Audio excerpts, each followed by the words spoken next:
Hey there, welcome to Mr. Cozy True Crime Stories. Tonight, we're diving into 2 hours of gripping true crime cases.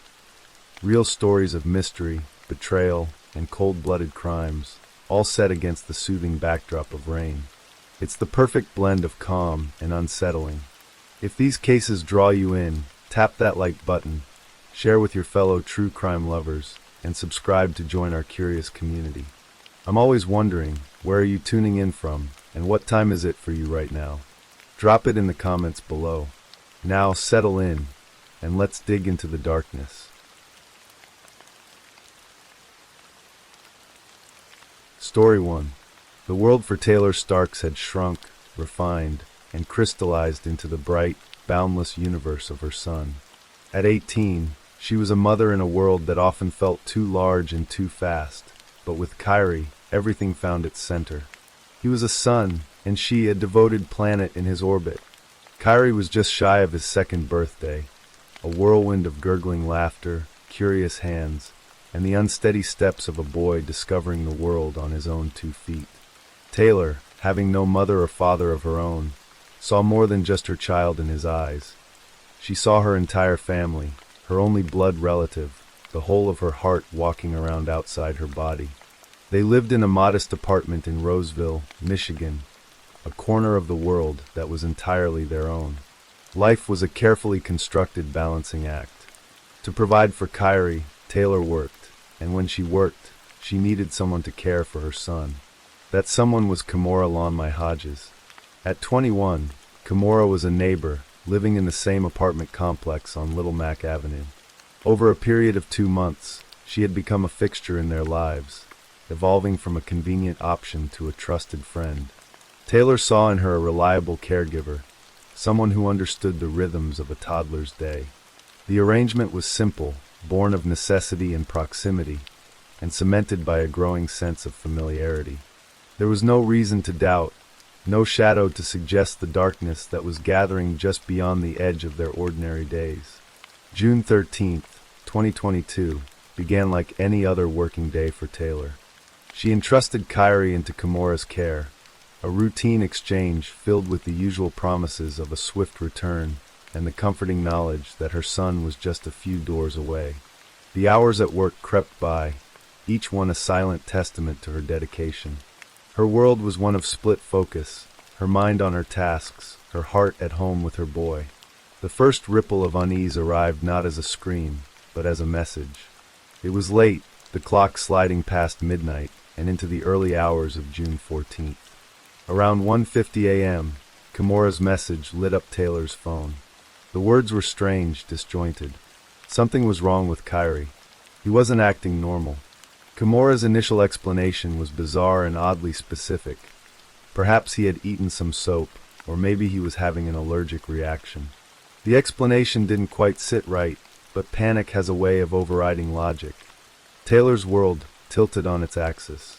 She rushed from work, her heart a frantic drum against her ribs.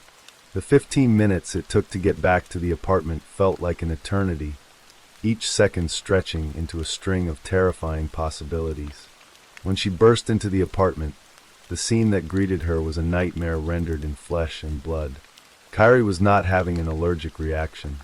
He was convulsing, his small body caught in the throes of a seizure.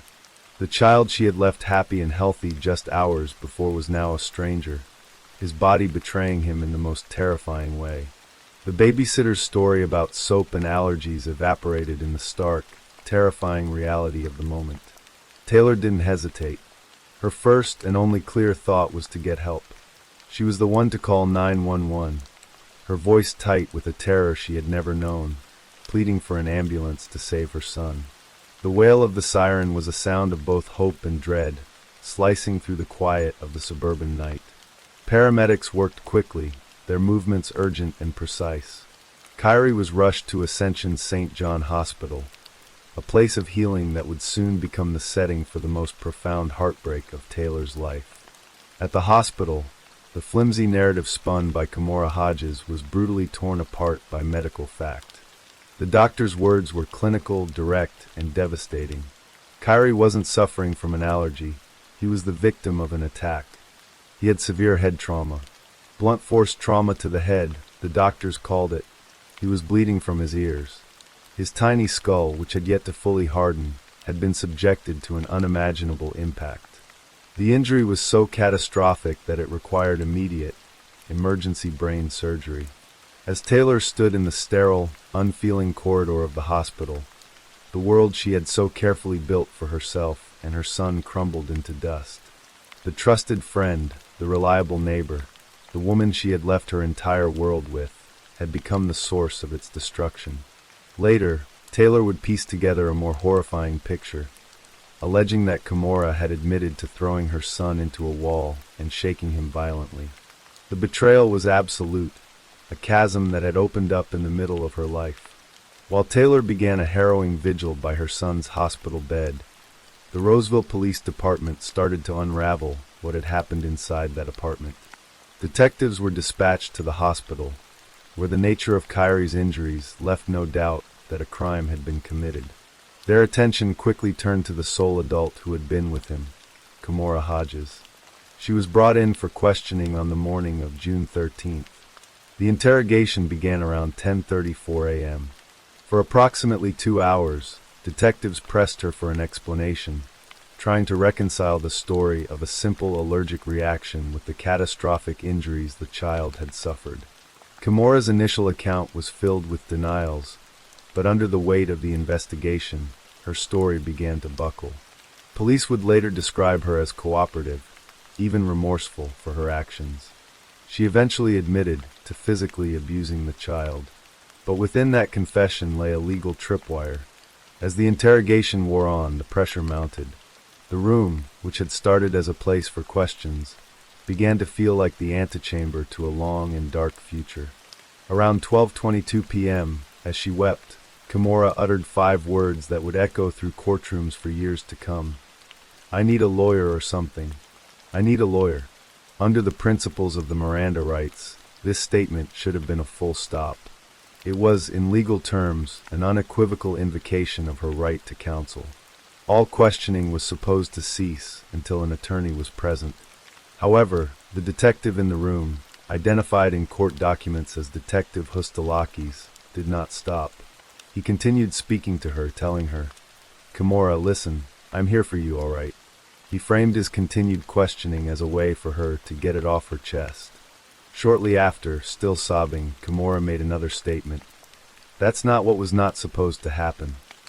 The detective seized on this, asking, "What do you think that is?" The interrogation continued, and so did Kimura's admissions. Her arrest followed, and she was initially charged with first-degree child abuse. A high bond of $250,000 was set, reflecting the severity of the crime. But the legal battle was just beginning, and for Taylor Starks, the personal one was far from over. For 9 agonizing days, Kyrie clung to a life that was no longer his own. He lay in a hospital bed, a small, still figure amidst a web of tubes and monitors.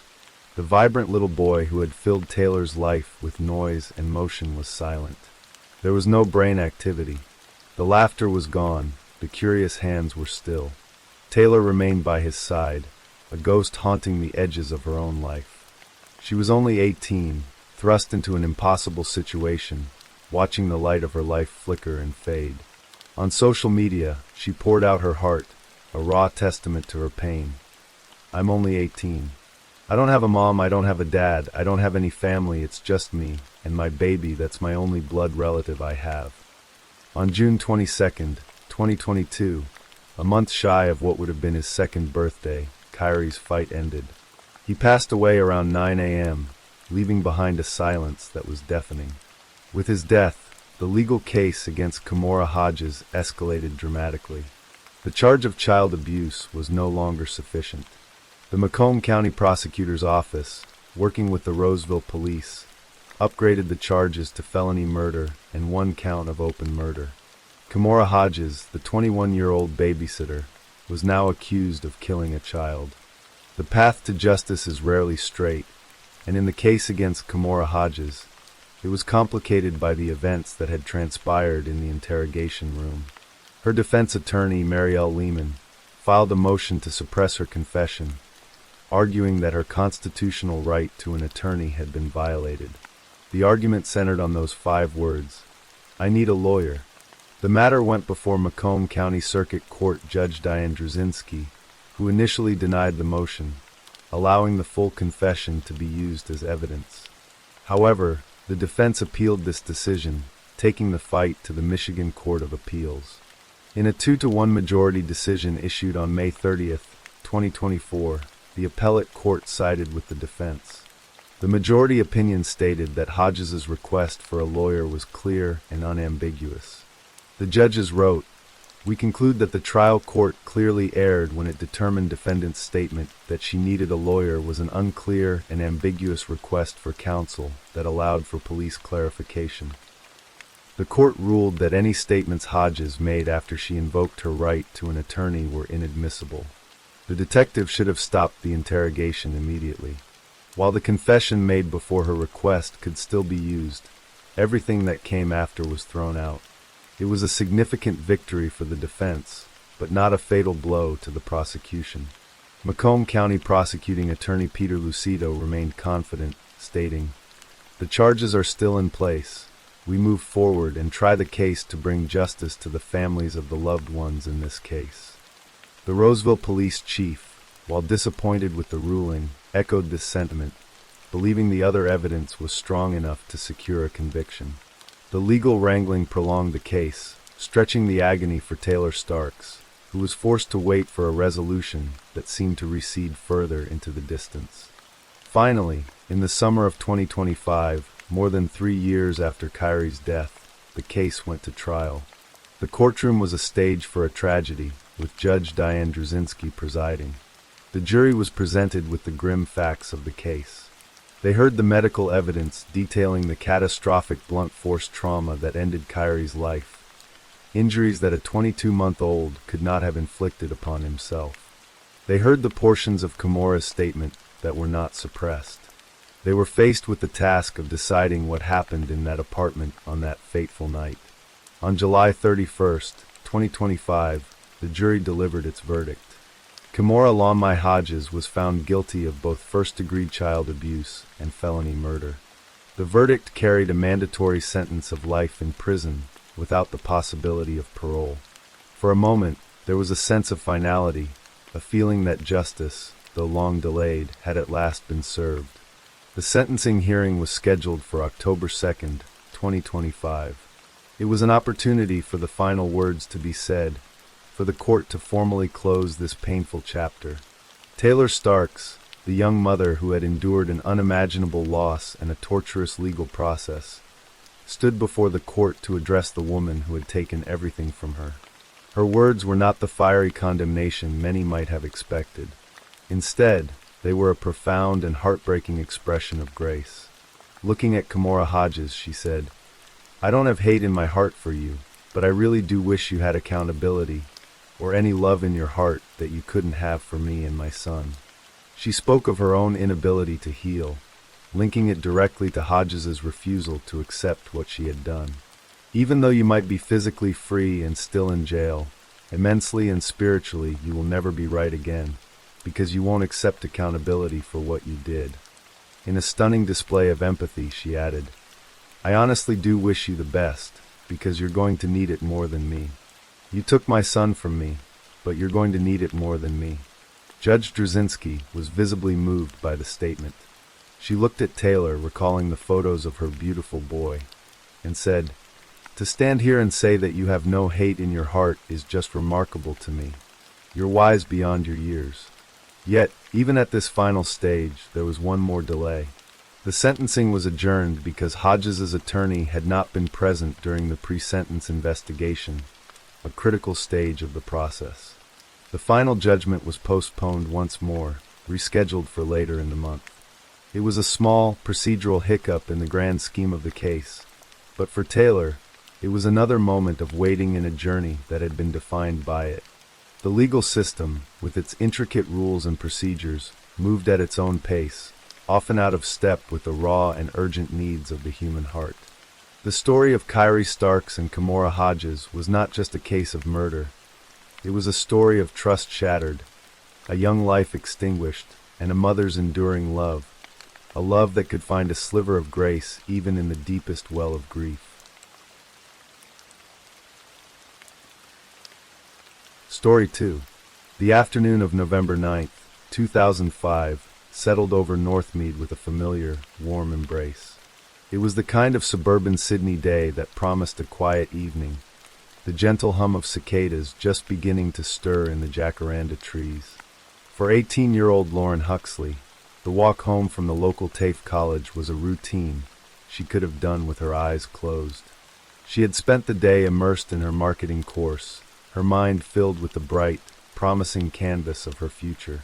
As she disembarked from the bus, the familiar streets welcomed her, the scent of cut grass and blooming roses hanging in the air. It was a world of comfort, of safety, of the gentle, predictable rhythms of family life. The Huxley home was a sanctuary, a place of laughter and love, presided over by her parents, Christine and Pat, and shared with her older sister, Simone. The house, with its neat garden and welcoming facade, was a testament to the life they had built together. On that warm Wednesday, Lauren let herself in, the coolness of the house a welcome relief from the afternoon sun. To let the breeze flow through, she opened the French doors at the back, a simple act that would unknowingly invite a nightmare into their lives.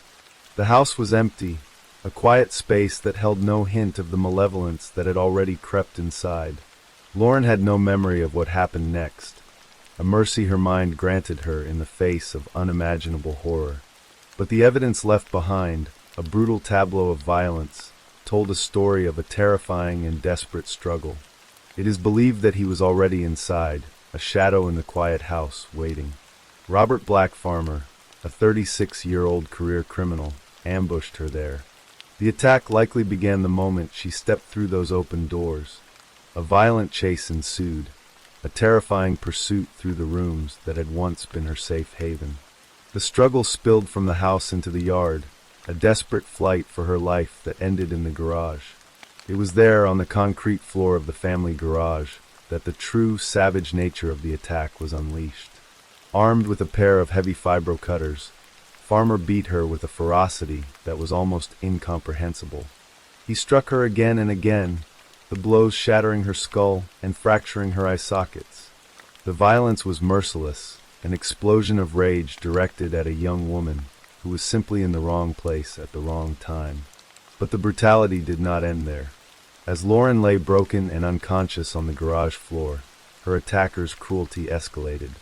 He bound her with electrical cords, her body a canvas for his depravity. Then, in a final chilling act, he drenched her in petrol, intending to erase all evidence of his crime, and Lauren herself, in a cleansing inferno. He walked back into the kitchen, a place of family meals and shared moments, and set the house on fire. The flames took hold with terrifying speed, black smoke billowing into the clear afternoon sky. The fire did not behave as Farmer had intended. In a twist of fate that would ultimately save Lauren's life, the fire shot straight up into the roof cavity, rather than consuming the garage where she lay. As the inferno raged, neighbors saw the smoke and flames and made the frantic calls that would shatter the Huxley family's world. "Your house is on fire," they were told. "You need to come home." For Christine, Pat, and Simone, the drive home was a blur of fear and confusion. But the scene that greeted them was far worse than they could have ever imagined. Fire trucks lined the street, their flashing lights painting the neighborhood in chaotic strokes of red and blue. Their home was engulfed in flames, but the true horror was yet to be revealed. A police officer delivered the devastating news. Lauren was not safe. She had been found inside and had been rushed to the hospital. "I just collapsed," Christine would later recall, the ground giving way beneath her as the weight of the nightmare became too much to bear. The first officer on the scene, Senior Constable Danny Eade, arrived to find firefighters battling the blaze. He was told the house was unoccupied, but something felt wrong. The smell of petrol hung heavy in the air, an acrid scent that spoke of something more sinister than an accidental fire. He saw the open side gate, the laundry still hanging on the clothesline, a basket of clean clothes sitting nearby. Things didn't add up, he remembered, his instincts gnawing at him, Senior Constable Eade made his way to the garage. He opened the door and peered into the smoky shadows. At first, he thought he was looking at a mannequin, a discarded figure lying on the floor. The body was perfectly still, the limbs arranged at unnatural angles. It was only when he heard a faint, gargling noise that the horrifying reality crashed down upon him. This was not a mannequin. This was a person horribly injured, but somehow miraculously still alive. That's when everything escalated, he said. The discovery was a race against time. Detective Superintendent Jason Dickinson, who would lead the investigation, later credited Senior Constable Eade's meticulous actions and sharp instincts with saving Lauren's life. Every minute, every second was critical. Lauren arrived at Westmead Hospital, a barely recognizable human form. Her skull was shattered, her eye sockets fractured, and brain fluid was leaking from her nose. Her skin was blistered and burned from the petrol. The doctors who received her gave her a mere 5% chance of survival. They laid out the grim odds to her devastated family. If by some miracle she survived, she faced a monumental battle, a long and arduous road to a recovery that was far from certain. Pat Huxley, his voice thick with a father's desperate love, did not hesitate. "I told them, you make her live and we'll handle the rest," he insisted. For 23 agonizing days, Lauren lay in an induced coma, a silent figure at the center of a maelstrom of medical activity and her family's desperate prayers. She was a tangle of tubes and wires, the steady beeping of the machines a fragile soundtrack to her fight for life. Her face was so disfigured from the beating that her family could barely recognize her. Simone would later remember the anguished scream she let out when she was told that her sweet, innocent sister might not survive the first night. The long, dark nights in the hospital were a blur of fear and exhaustion, of watching and waiting, of clinging to the faintest glimmer of hope. While Lauren fought for her life, a massive police investigation was underway. The brutality of the attack had shocked even seasoned detectives. The level of violence that stood out in Lauren's case was shocking. The brutality and cruelty involved in this attack are hard to convey with words, Superintendent Dickinson stated. The most critical witness in the case was the victim herself, and she was locked in a silent battle for survival. The police knew it would be a long time before they could speak to her, if ever. The manhunt for her attacker was intense. The crime had sent a wave of fear through Sydney, a city shaken by the randomness and sheer savagery of the assault. For 3 weeks, the police pieced together the evidence, a painstaking process of forensic analysis and witness interviews. The breakthrough came on December 1st, 2005, when police arrested Robert Black Farmer at a location in Bargo, southwest of Sydney. He was taken into custody, a barefoot figure in shorts and a t-shirt, his unremarkable appearance a stark contrast to the monstrous nature of his crime. The news of his arrest brought a profound sense of relief to the Huxley family. "We've got the monster," a police officer told Pat over the phone. For the family, the capture meant they could finally focus all their energy on Lauren, on the long and uncertain road that lay ahead. When Lauren finally emerged from her coma, she was a stranger in her own body. The world was a confusing and frightening place. She had no memory of the attack, a blank space where the horror should have been. Her first memory was of her sister Simone's birthday, a moment of frustration because she was still being fed through a tube and couldn't eat any of the cake. This 3-month period of post-traumatic amnesia was a protective shield, but the reality of her new life was inescapable. The vibrant, independent 18-year-old was gone. In her place was a young woman who had to relearn everything. At the age of 19, she had to learn how to talk, how to walk, how to eat. The simplest tasks were monumental challenges. She spent time in a wheelchair, her body struggling to obey the commands of her brain. Just walking up and down stairs was an exhausting ordeal. Her recovery was a testament to her incredible spirit and the unwavering support of her family. Her mantra became, "I can do it," a quiet declaration of defiance against the life that had been so nearly stolen from her. She underwent a series of grueling surgeries, her shattered skull painstakingly reconstructed with 28 titanium plates. The physical scars were a constant reminder of the attack, but Lauren refused to be defined by them. She embraced exercise, determined to regain her strength, her balance, her life. "I'm still here," she would later say, her voice filled with a quiet strength. "Even with all my scars and injuries, which I may always have, at least I'm able to enjoy the simple aspects of life." While Lauren was rebuilding her life, the legal system was moving toward justice. The trial of Robert Blackfarmer began, a proceeding that would lay bare the full, horrifying details of his crime.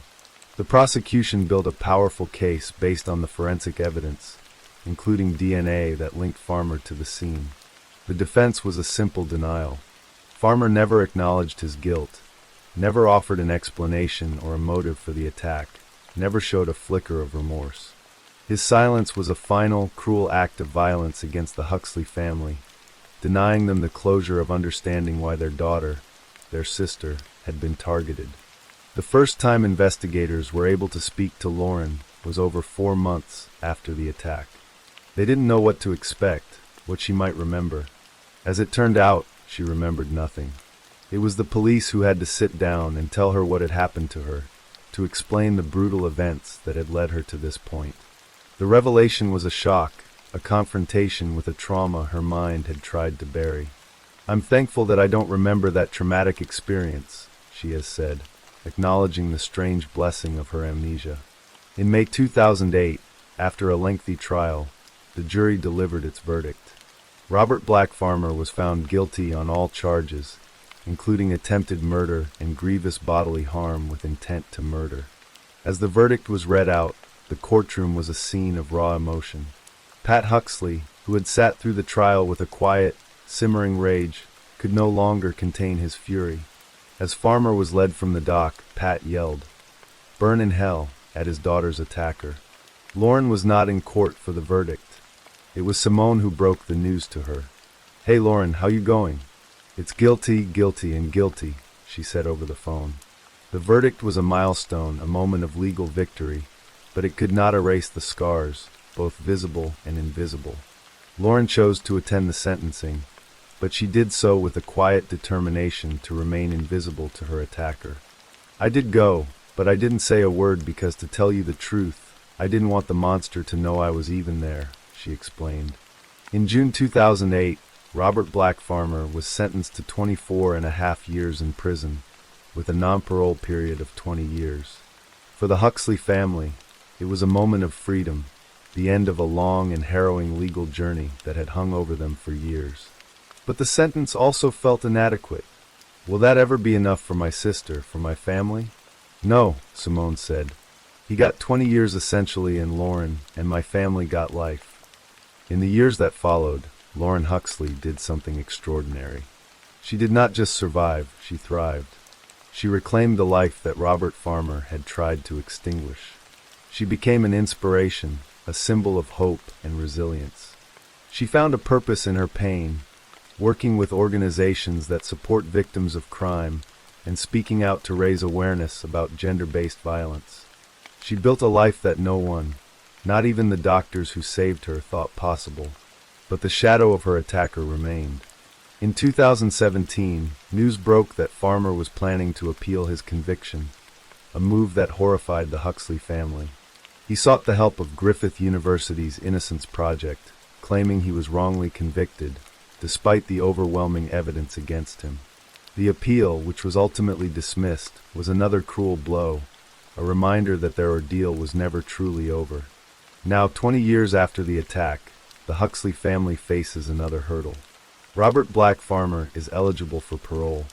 The prospect of him being released back into the community is a source of anxiety and fear. The lack of remorse for one of the most horrific crimes in Australia is hard to comprehend, especially that he could even be eligible for parole, Simone stated. Lauren, too, is anxious about the release of the man she refers to simply as the monster. But in line with the quiet courage that has defined her recovery, she faces this new challenge with a familiar resolve. "I guess we'll just handle that when it comes," she said. Her focus remains not on the man who tried to destroy her, but on the life she has built in defiance of him. "What he did to me is not acceptable," she asserts, her voice firm. But her energy is poured into her own journey, into the warmth of her family's embrace, into the simple joys of a life she fought so hard to reclaim. I was given the worst-case scenario, she reflects. They didn't think I'd ever walk, talk, or eat again, but I've managed to do all of that and more. The story of Lauren Huxley is one of almost unimaginable horror, but it is also a story of extraordinary courage, of the resilience of the human spirit, and of the profound power of love. It is the story of a young woman who was dragged to the very brink of death and not only clawed her way back, but emerged with a strength and grace that continues to inspire all who hear her story. The house in Northmead was rebuilt, but the scars of that November day remain, a permanent reminder of the fragility of safety and the monstrous capacity of human cruelty. But the lasting legacy of this crime is not the violence of Robert Black Farmer. It is the indomitable spirit of Lauren Huxley, a woman who looked into the abyss and chose to live.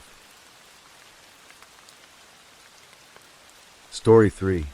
In the summer of 2005, back when online dating still carried a faint sense of novelty, a graduate student named Jason Witt logged onto a dating website and began exchanging messages with a woman named Andrea Stanley.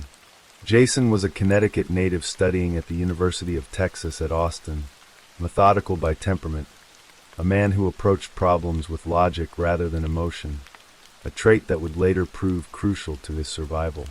Andrea worked as a respiratory technician in a neonatal intensive care unit at a hospital in Palestine, a small town east of Dallas, and she was raising a young daughter on her own. From the beginning, Andrea offered Jason a story built to summon deep sympathy. She told him her daughter had been conceived through physical assault, and that the man responsible was serving time in prison. She presented herself as a survivor who had endured trauma and emerged determined to build a better life for her child. Jason, moved by what he believed was quiet strength beneath visible pain, fell in love with the version of Andrea she had constructed for him. They married in early 2007 and settled into life together in Austin. Later that year, their first son was born. Andrea began writing a blog chronicling motherhood with such wit and warmth that she built a small, devoted readership around it. For a while, from the outside, the Witt household looked like nothing more than an ordinary young family finding its rhythm. By the fall of 2009, following the birth of a second son, something in the marriage began to splinter. Andrea started posting on her blog and on Facebook that Jason was physically and emotionally abusive toward her and her daughter, accompanying the claims with photographs of bruises. Arguments in the house grew frequent and volatile, occasionally ending with broken objects and police called to the scene, though no arrest ever followed. In September 2009, Jason filed for divorce. Andrea took the two boys and relocated to Elkhart, a small community near her parents in Anderson County, more than 100 miles from Austin. It was around this time that the fragile trust between them shattered completely. In a conversation with Andrea's mother, Tina, Jason mentioned the story his wife had told him years earlier about surviving assault as a teenager. Tina looked at him puzzled. There had been no assault, she said. Andrea had simply been briefly married as a teenager to the girl's biological father. Confronted with this, Andrea admitted the truth.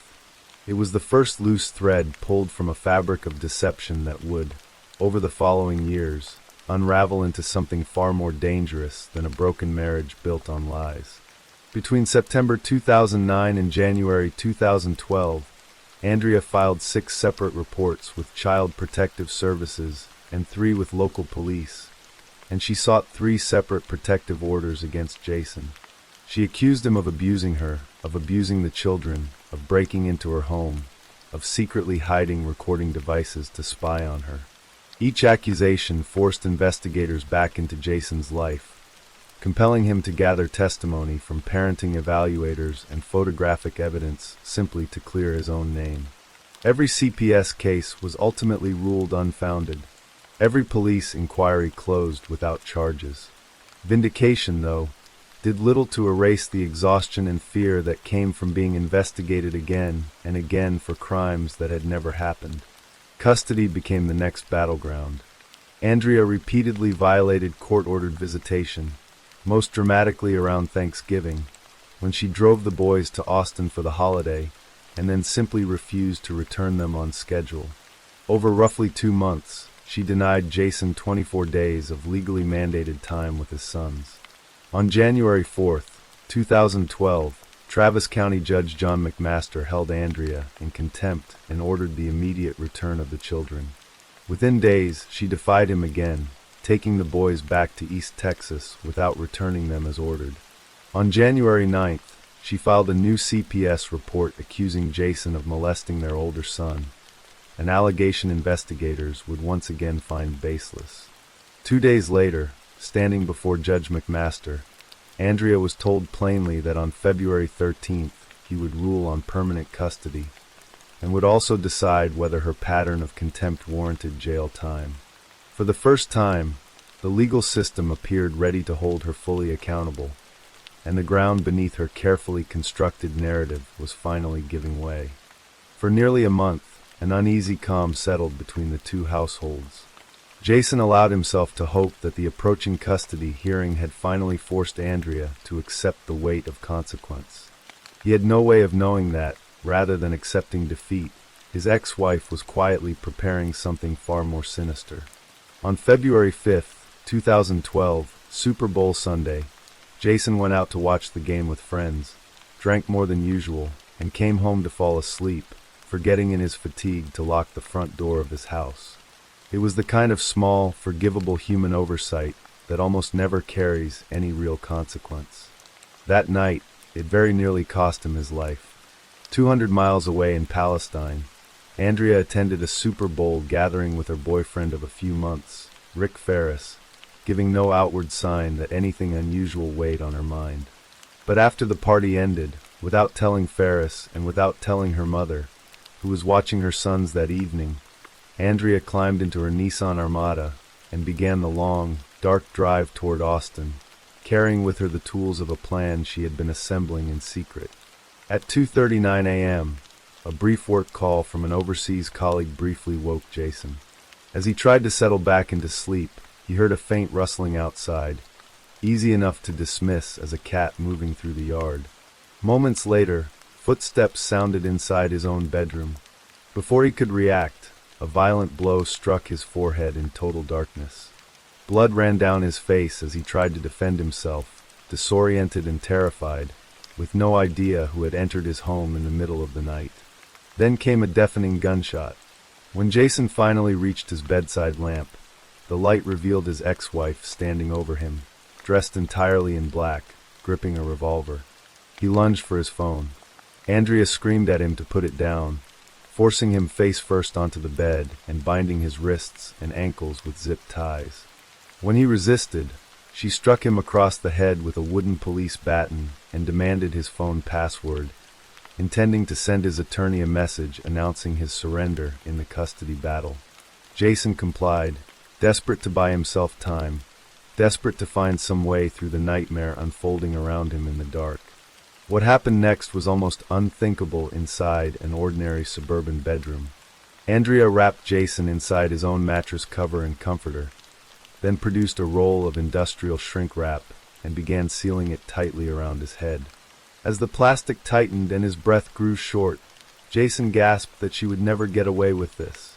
In an eerily gentle voice, Andrea told him she loved him, that she wasn't going to kill him, even as he began to suffocate beneath the wrap. He begged her to think of their children. She kept working, undeterred. With his air running out, a final surge of adrenaline gave Jason the strength to break free of the zip ties. He tore himself off the bed, clawed a ragged hole through the plastic, and gulped in air. Andrea, startled by his resistance, resumed beating him with the baton. As he struggled back to his feet, she raised the revolver, and the two of them grappled violently for control of the weapon. The gun discharged at point-blank range into his face, the bullet tearing through his cheek and exiting below his ear. In the chaos of the moment, Jason barely registered the wound. His ears simply went numb, and he assumed he had only been grazed by the shot. Somehow, Jason wrenched the revolver free and struck his ex-wife with its handle hard enough to cut her scalp and bend the frame of the weapon, forcing her out of the bedroom. Andrea wedged a broom against the door to stop him from locking her out, But Jason finally secured the room, found his phone, and retreated into the bathroom to call for help. Police arrived at the Austin home to find Jason bloodied but alive, and Andrea Stanley was taken into custody at the scene. The details that emerged in the following days stunned investigators and later, the wider public.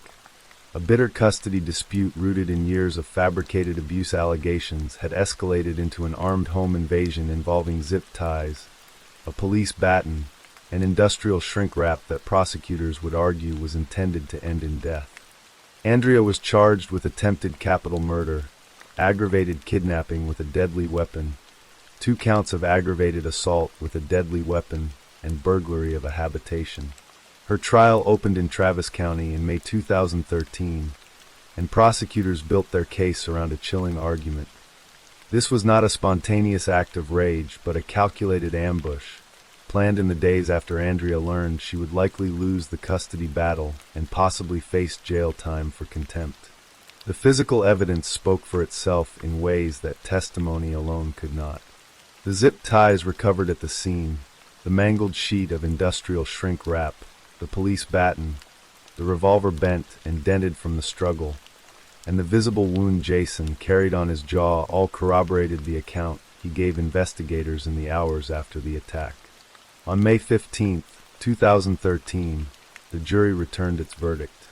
Andrea Stanley, then 32 years old, was found guilty of aggravated kidnapping with a deadly weapon and 2 counts of aggravated assault with a deadly weapon.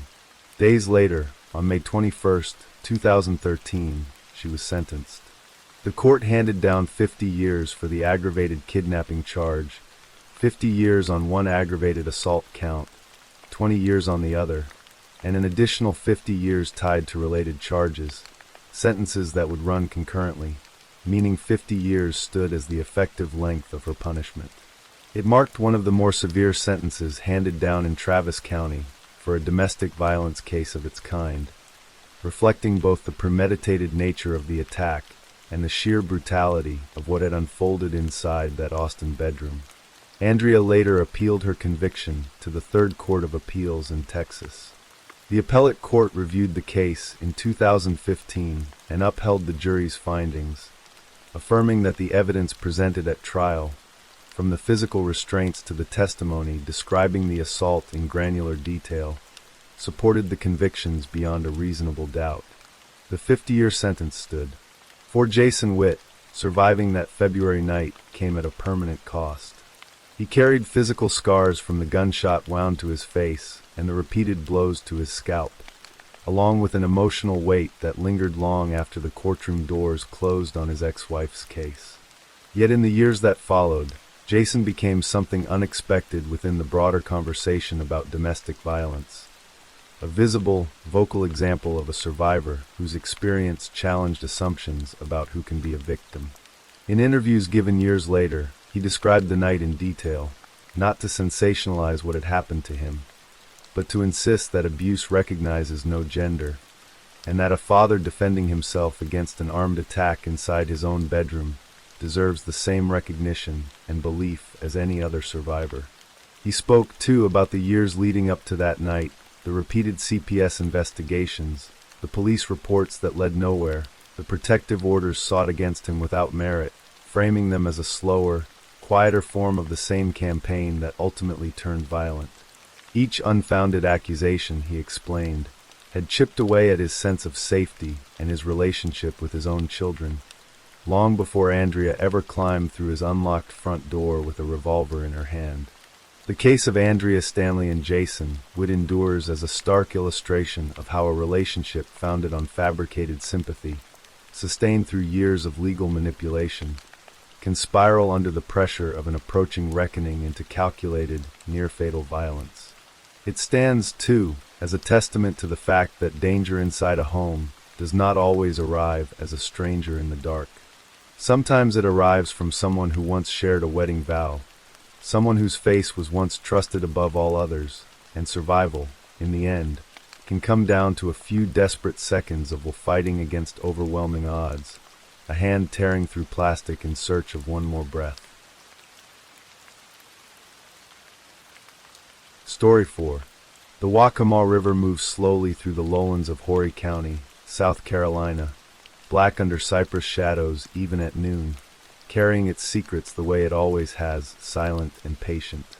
On the night of December 17th, 2013, that river would become the last known edge of a young woman's world, and the beginning of a mystery that has never truly closed.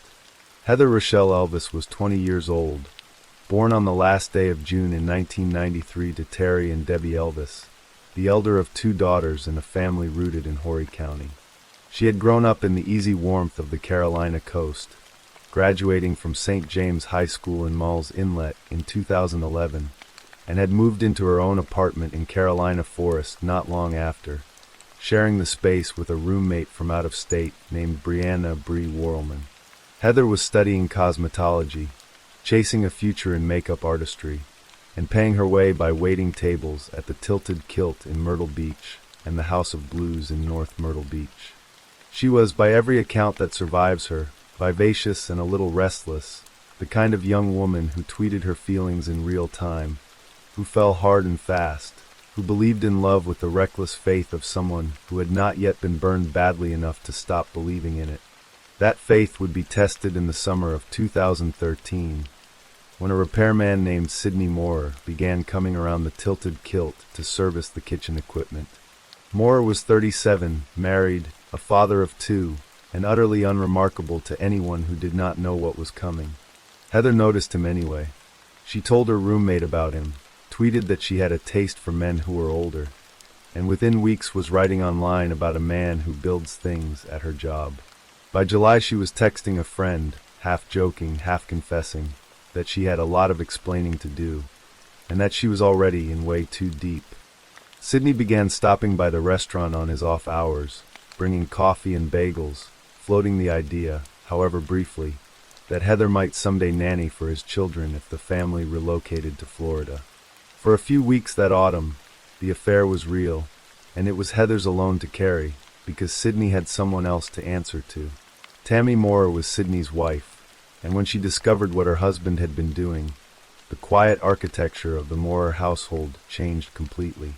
Tammy forced Sidney to call Heather and end things while she listened on the line, and what he said to the younger woman was cruel by design, telling her she had been nothing to him, someone he used and discarded. Tammy did not stop there.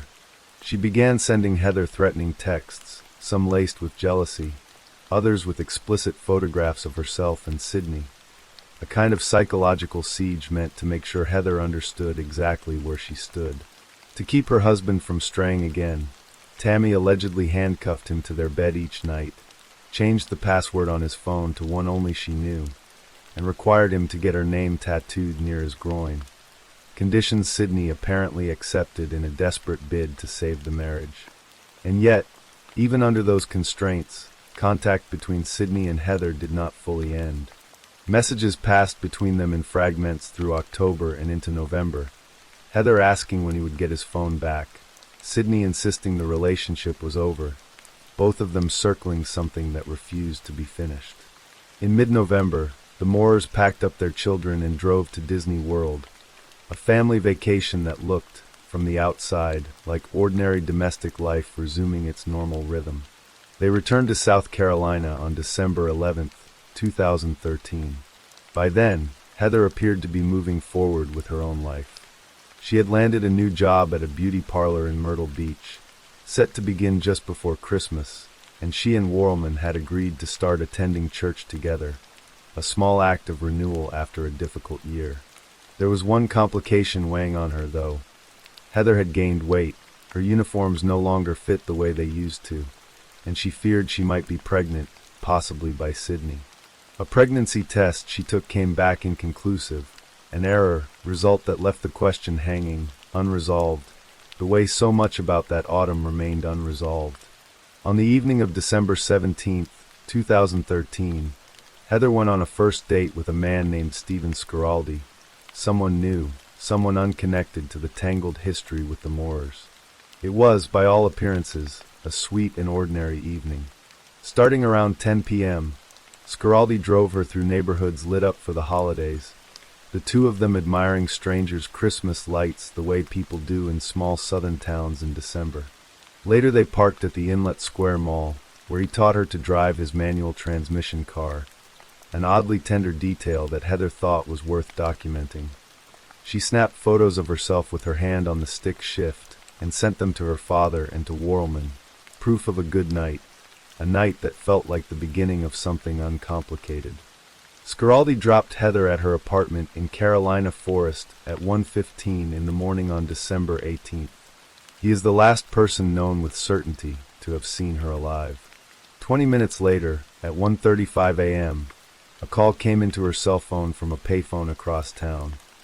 A call that would later be traced to a Kangaroo gas station on Joe White Avenue, and to Sidney Moorer standing at that payphone, using it specifically so the call could not be tied back to his own number. Whatever was said in that call, it unsettled Heather enough that, minutes later, she phoned Worrelman, who was out of state visiting family for the holidays. Heather told her that Sidney had called, that he said he was planning to leave his wife, and that he wanted to meet her. Worrelman described her roommate as hysterical on the phone, and begged her not to go, not to do anything rash, to just get some sleep. The call lasted about 2 minutes. It was the last time Brianna Worrelman, or anyone who has spoken publicly about that night, heard Heather Elvis's voice. What happened after that call is reconstructed almost entirely from data, because no witness came forward to describe it firsthand. Heather's phone showed motion. At 2:30 a.m. a call went out from her phone to the same payphone Sidney had used, but no one answered. The phone then traveled to Longbeard's Bar and Grill in Carolina Forest, sitting there for 15 minutes, before moving 4 miles away to Augusta Plantation Drive, then doubling back to Longbeard's for another quarter hour. At the end of that second stop, a call went out to Sidney's cell phone.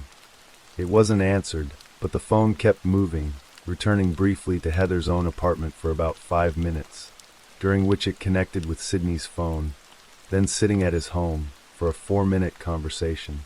At 3:37 a.m., the phone arrived at Peachtree Landing, a boat launch on the Waccamaw River about 8 miles from Heather's apartment.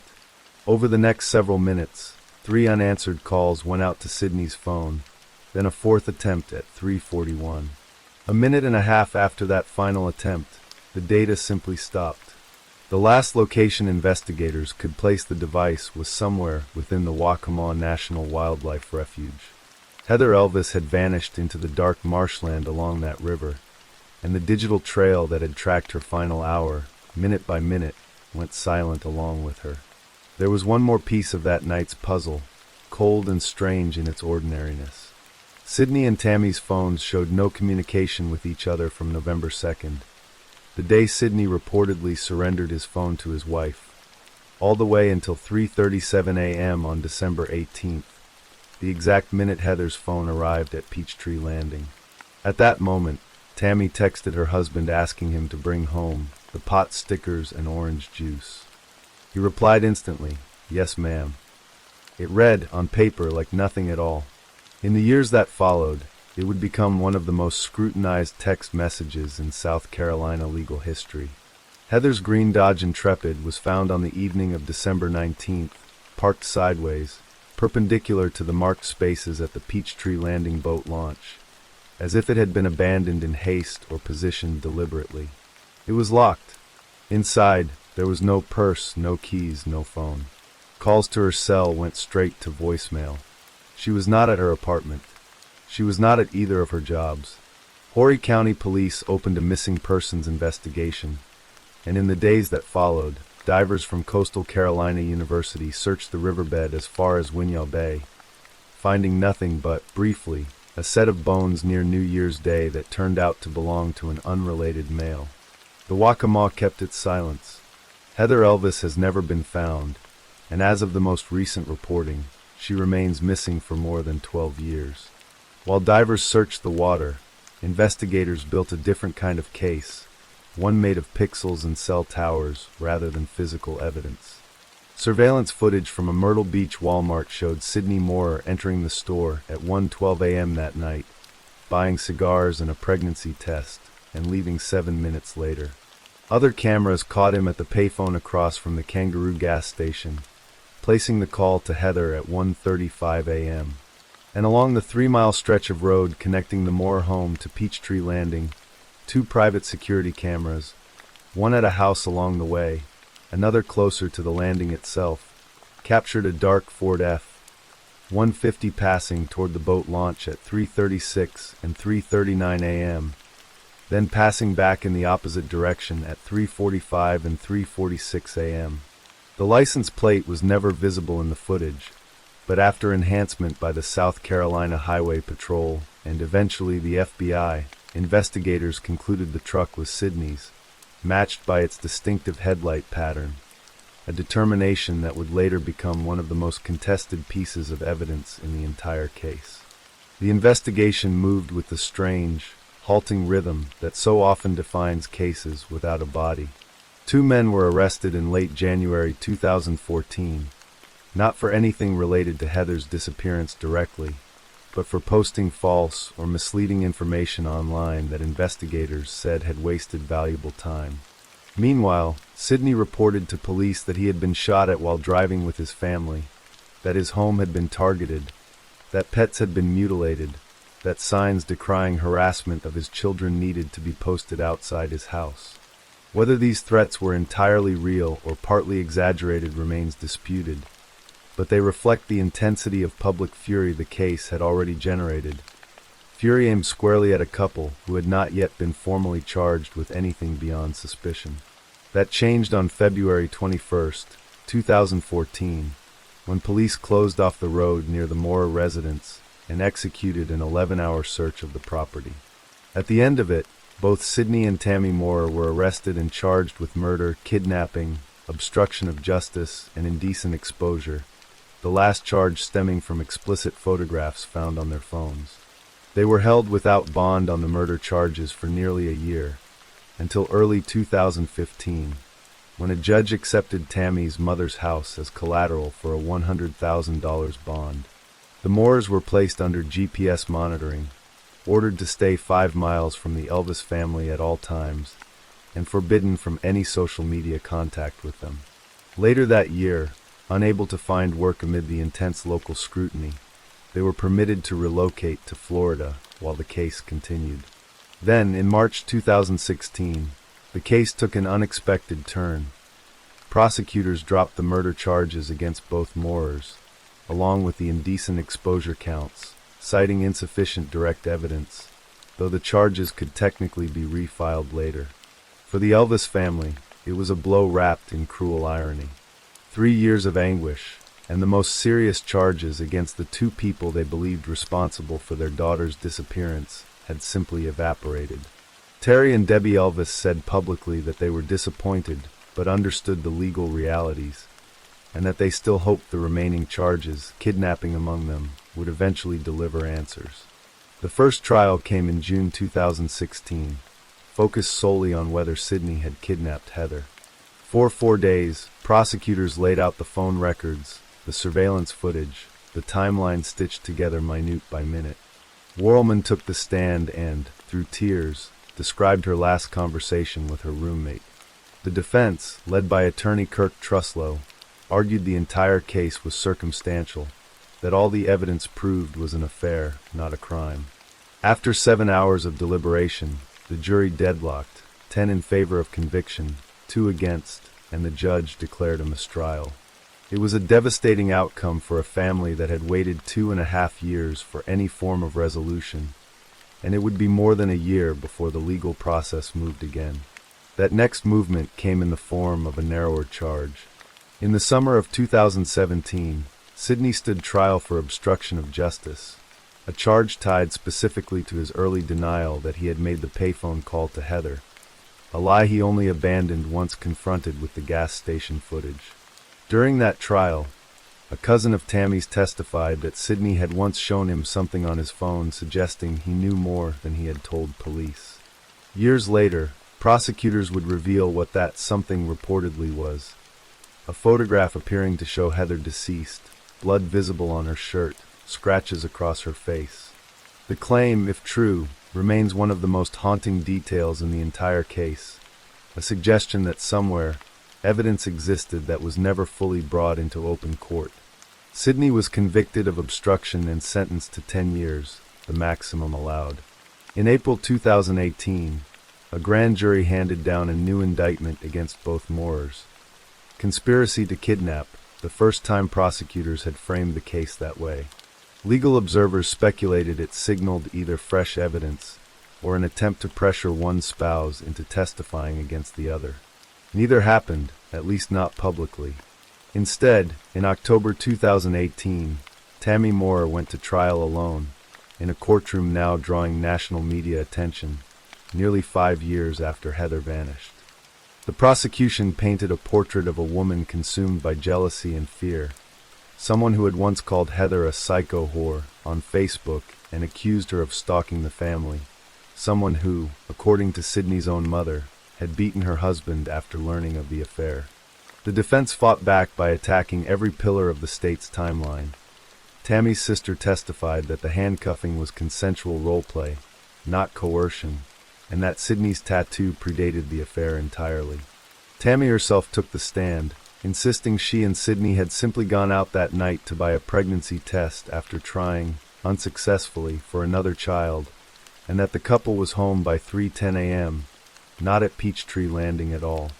In her account, the story was almost domestic in its ordinariness, a married couple's quiet Wednesday night, utterly disconnected from any river, any boat launch, any missing young woman. The jury did not believe her. During closing arguments, invoking the Moores' own love of Disney movies, the prosecutor likened Tammy to the evil queen from Snow White, declaring that when jealousy, deceit, and obsession combine, that is when unnatural things happen.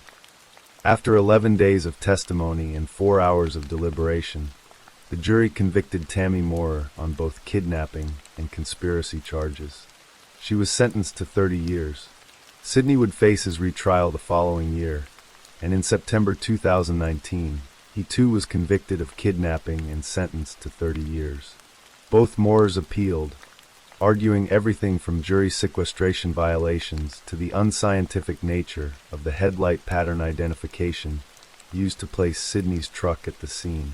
In June 2023, the South Carolina Court of Appeals rejected both appeals, and the state Supreme Court later declined to review the decisions. Tammy's projected release date now stands at May 2043, Sydney's at March 2044. Yet the legal story has not fully closed. In October 2025, Tammy filed for post-conviction relief, arguing her defense team failed to challenge the truck identification evidence and mishandled damaging text messages introduced at trial. Sydney, separately, has alleged jury intimidation and withheld evidence pointing toward another suspect. More than a decade later, the Waccamaw River still holds whatever answers it was given that December night. Heather Elvis's family has never stopped waiting, never stopped hoping that the water, or the woods, or some overlooked corner of the case might someday give her back to them. 2 people sit in prison for what a jury decided happened to her, but the central, unbearable fact of the case remains unchanged. A 20-year-old woman who loved Christmas lights and stick-shift cars, and the idea of starting fresh in a new job walked out of her ordinary life sometime after 1:45 in the morning, and she never walked back into it again. Story 5. The air in Gualeguaychú hangs thick and heavy in the hours before dawn, a damp, subtropical blanket that muffles sound and clings to the skin. On the morning of December 29, 2017, that oppressive stillness was broken by the sharp, cracking reports of a firearm. They were sounds so alien to the quiet rhythm of the small Argentine city that they might have been mistaken for late-night fireworks or a car backfiring, echoes of a celebration that had ended hours before. But they were not. They were the full stops at the end of a young man's life. As the first hints of daylight began to dilute the inky blackness, a local resident, out for an early start, stumbled upon a scene of jarring violence. On a dusty patch of ground beside a quiet road, a young man lay motionless next to his fallen motorcycle. His name was Fernando Pastorizo, 20 years old, and his life had been extinguished by 2 gunshots. One had entered his back, the other his chest. There were no signs of a struggle or robbery. His wallet and phone were untouched. It was a killing that felt both brutal and strangely intimate, an act of rage, not of opportunity. The news spread through the city with the swift, disbelieving shock that accompanies sudden tragedy in a close-knit community. Fernando was known, a familiar face. His family was plunged into a vortex of unimaginable grief. His mother, Sylvia Mantegazza, felt her world collapse. But as the city began to process the horror, a strange and unsettling message appeared on social media. It was a photograph posted to Instagram. In it, a smiling Fernando was embraced by a young woman, Nahir Galarza. She was 19, a law student at the local university, and the daughter of a respected police officer. They looked happy, a portrait of youthful romance. The caption, posted just hours after Fernando's body was found, read, "5 years together, fighting, going forward and coming back, but always with the same love. I love you forever, my angel." To the outside world, it was a heartbreaking tribute from a grieving girlfriend. To those who knew them, it was a perplexing public declaration from a relationship that was notoriously volatile. And for the investigators beginning their work, it was the first thread in a story that would unravel to reveal a dark and tangled web of obsession, violence, and deceit. The girl in the photograph, the one professing eternal love for her angel, was about to become the central figure in one of Argentina's most sensational and divisive criminal cases. Within hours, she would walk into a police station and confess. The confession did not come as a sudden public breakdown. It began quietly, within the walls of her own home. Nahir Galarza, daughter of police officer Marcelo Galarza, told her parents what she had done. The weapon she had used was her father's own service pistol, a 9mm handgun she had taken from the house, used to end Fernando's life, and then returned to its place, all without him noticing. The confession shattered the domestic peace of the Galarza household, transforming a family of law and order into the epicenter of a murder investigation. Accompanied by her father, Nahir presented herself to the authorities. Her initial statement was chillingly direct. She admitted to shooting Fernando. She described how they had been on his motorcycle, how she had fired the first shot into his back, and then, as he lay on the ground, a second into his chest. It was a cold and methodical account that seemed to leave no room for doubt. She was immediately arrested and charged with homicide, aggravated by the stable romantic relationship the prosecution asserted they had shared, a crucial legal distinction that could elevate the crime to one deserving of Argentina's harshest penalty. As Nahir was placed in preventive detention, the city of Gualeguaychú reeled. The Instagram post became an object of morbid fascination, a digital ghost haunting the case. Was it a cynical, calculated attempt to feign innocence? Or the confused, impulsive act of a traumatized young woman? The public, fueled by a voracious media, was sharply divided. On one side were those who saw a cold-blooded killer, a black widow in the making. On the other were those who saw a frightened girl, perhaps a victim herself, caught in a situation that had spiraled tragically out of control. The investigation began to dig deeper, peeling back the layers of the 5-year relationship Nahir had referenced in her post. What they found was not a simple love story, but a tempestuous saga of breakups and reconciliations, of digital warfare and real-world violence. Their relationship was a modern tragedy, played out in WhatsApp messages and social media blocks as much as in person. Friends of Fernando came forward with stories and photographs alleging that Nahir was the aggressor.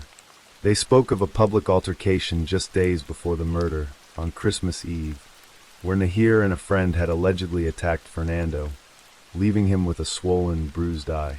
They painted a picture of a young man tormented by a possessive and violent girlfriend. But Nahir's camp told a different story. Her mother, Yamila Crow, and her friends insisted that Nahir was the true victim, subjected to escalating abuse by Fernando. They spoke of bruises on her arms and other injuries that she had tried to hide. Her mother would later express profound regret for not encouraging her daughter to report the violence to the police.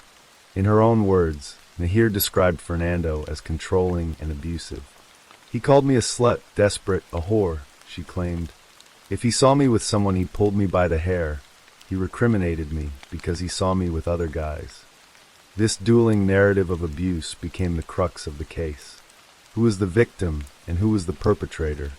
Was this a case of a woman finally snapping after years of abuse, or was it the final, fatal act of a violent aggressor? The prosecution's case was bolstered by a key piece of evidence: security camera footage from a private home located about 6 blocks from the crime scene.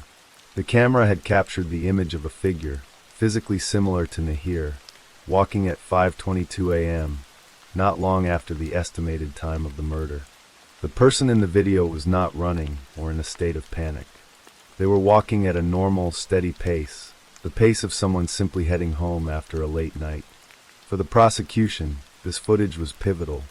It placed Nahir near the scene, and more importantly, it contradicted the image of a person in a state of shock or terror. As the trial date approached, Nahir's story began to change. The clear, cold confession she had given in the hours after the murder started to fray, replaced by a new, more convoluted narrative. By the time she took the stand in court, her account of that fateful night had transformed entirely. She was no longer the perpetrator. She was a terrified bystander to a tragic accident. In this new version of events, the gun was not hers. She claimed Fernando had taken it from her house when he came to pick her up, concealing it under his clothes. They were riding his motorcycle at a high speed when the bike wobbled on a turn, causing them both to fall to the ground. In the chaos of the fall, she said, the gun accidentally discharged for the first time. Panicked and in shock, she claimed she then picked up the weapon, and in her confusion, it went off again, accidentally firing the second fatal shot.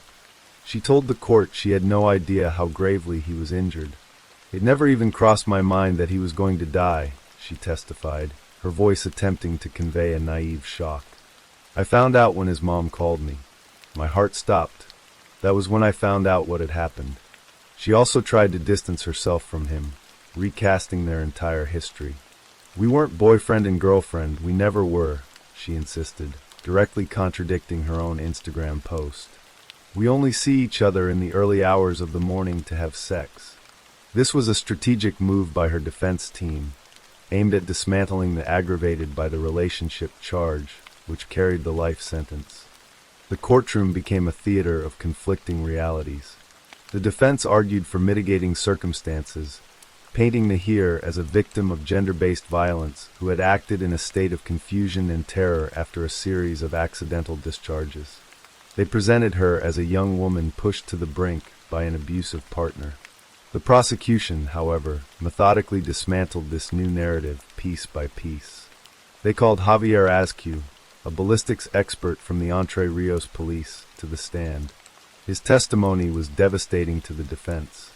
"In my years of experience," he stated unequivocally, "I have never seen or heard of any person shooting twice by accident." He explained the mechanics of the weapon, the pressure required to pull the trigger, and the sheer improbability of 2 separate, unintentional discharges in the manner she described. Then came the security footage, playing on a screen for the judges to see. The calm, unhurried walk. It was the walk of someone who was not in a state of shock, who had not just witnessed a horrifying accident. It was the walk, the prosecution argued, of a killer who had accomplished her goal and was returning home. Perhaps the most damning evidence came from one of Nahir's own classmates, a young woman named Julia Vieira who had visited her in prison. The prosecution called her as a witness, and her testimony cut through all the conflicting stories and legal maneuvering. Vieira recounted a conversation she had with Nahir, a moment of unguarded honesty behind prison walls. "Why did you kill him?" Vieira had asked her. Nahir's reply was simple and chilling. "Because he was never going to leave me in peace." This single sentence seemed to offer a motive far more believable than a series of impossible accidents. It spoke not of fear, but of frustration and a desire for finality. It aligned with the prosecution's theory of an intentional act, a decision made by a young woman who wanted to sever a connection permanently. On July 3rd, 2018, the three judges, Mauricio Durruti, Arturo Duman, and Alicia Vivian, delivered their unanimous verdict. They found Nahir Galarza guilty of murder, aggravated by her relationship with Fernando Pastorizo. They rejected the defense's hypothesis of an accidental shooting, stating that the gunshots that ended the life of Galarza's boyfriend were not accidental, rather they were aimed at ending his life. They also found insufficient evidence to support the claim that she was a victim of gender violence that could mitigate her crime. Nahir Galarza was sentenced to life in prison. At 19 years old, she became the youngest woman in Argentine history to receive such a sentence. The sentence, in practice, meant a minimum of 35 years behind bars. Outside the courthouse, Fernando's family finally found a measure of peace. "Justice has won the day," his father, Gustavo Pastorizo, told the assembled reporters. His mother, Sylvia, who had maintained a dignified silence throughout the ordeal, spoke through tears. "I'm at peace and I am calm," she said. "We got to the truth and justice was done. She will have to pay for what she did." The case, however, was far from over in the court of public opinion. It had become a cultural phenomenon, sparking fierce debate about gender violence, the justice system, and the nature of truth itself. The speed of the verdict was questioned by some, who contrasted it with the often glacial pace of justice in cases where women were the victims. For others, Nahir became a symbol, a media for the social media age, a cautionary tale about toxic relationships and the darkness that can lurk behind a pretty smile. Years passed. Nahir Galarza, the law student, began a new life inside the concrete walls of Parana prison. But the story had one more shocking twist to offer. In a move that stunned the nation once again, Nahir made a new claim, years after her conviction. She accused her own father, Marcelo Galarza, the police officer whose gun had been used in the crime, of being the real killer. It was a bombshell accusation that, if true, would reframe the entire tragedy. Was it a desperate, last-ditch lie from a convicted murderer? Or was it the final, terrible truth of a family secret, so dark it had cost one young man his life and sent another to prison to protect the real killer? The accusation, like so much else in the case, remained shrouded in ambiguity, another layer of uncertainty in a story that had begun with 2 gunshots in the pre-dawn darkness. The case of Nahir Galarza was never just about a murder. It was about the slippery nature of truth, the secrets kept behind closed doors, and the chilling ease with which love can curdle into something fatal. In the end, the world was left with the image of a young woman, forever 19 in the public's memory, and the haunting echo of her own words, a confession and a motive all in one. Because he was never going to leave me in peace. Story 6. The air in Kampala, Uganda, hummed with a vibrant, chaotic energy that was a world away from the orderly streets of Amsterdam. For Sophia Coetzee, a 21-year-old Dutch medical student, this was the entire point. She had arrived in the capital on August 31st, 2015, not as a tourist, but as a student with a purpose. With a freshly minted Bachelor of Medicine degree from the University of Amsterdam, she was embarking on an 8-week internship at Lebaga Hospital, a crucial step toward her ultimate ambition of specializing in tropical medicine and becoming a surgeon or a gynecologist. She was brilliant, driven, and possessed a spirit of adventure that saw the world not as a place to be feared, but as a vast and wondrous landscape to be explored. Sophia was the kind of person who radiated a quiet confidence. She had once dreamed of being an actress, a testament to her creative and expressive nature, but had later channeled her considerable intellect and empathy into the rigors of medicine. Her family and friends knew her as someone full of life, a young woman on the cusp of a remarkable future. Her journey to Uganda was more than just a line on her resume. It was a pilgrimage to the front lines of the very field she hoped to conquer, a chance to immerse herself in a culture and a medical reality far removed from her own. For 2 months, she dedicated herself to her work at the hospital, navigating the demanding environment with the same focus and determination that had defined her academic career. As her internship drew to a close in late October, she and two fellow students planned a capstone adventure, a 2-week safari through the wild heart of Uganda. It was to be a celebration of their hard work and a final, thrilling immersion in the country's natural beauty before returning home. They hired a local man, Michael Kijambu, to act as their tour guide and driver, entrusting him with their safety and their itinerary. The plan was simple: a journey through some of Uganda's most breathtaking national parks, a last taste of Africa's untamed spirit. They had no way of knowing that for Sophia, this journey into the wild would have no return. The first sign that something was amiss came not in the sprawling, dangerous expanse of Murchison Falls National Park, but 2 days earlier, in the relative tranquility of Kadipo Valley National Park. The group checked into the Apoka Safari Camp, a cluster of cottages nestled within the park's boundaries. Stephen Nyadru, the assistant warden for tourism at Kadipo at the time, would later recall the group's arrival on October 26, 2015.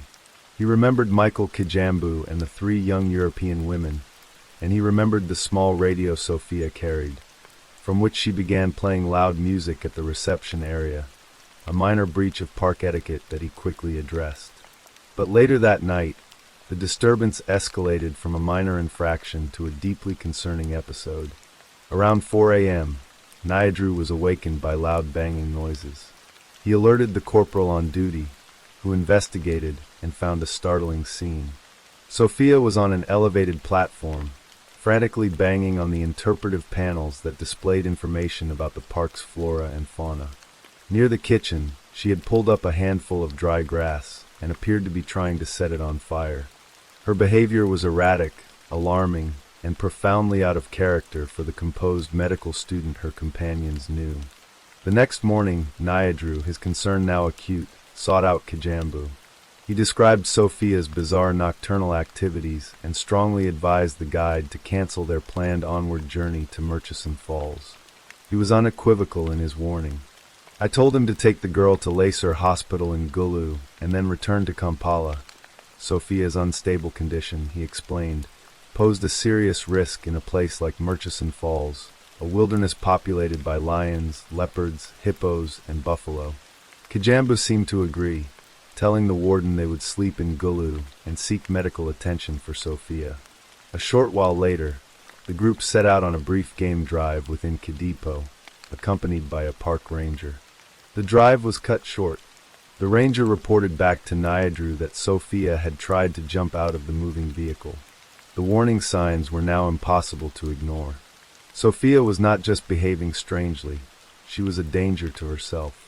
Yet, despite the clear and present risk, despite the warden's explicit instructions, and despite his own assurances, Michael Kijambu made a fateful decision.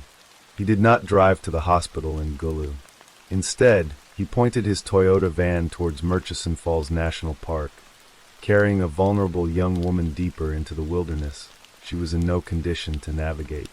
It was an act of profound negligence, a choice that would set the stage for a tragedy.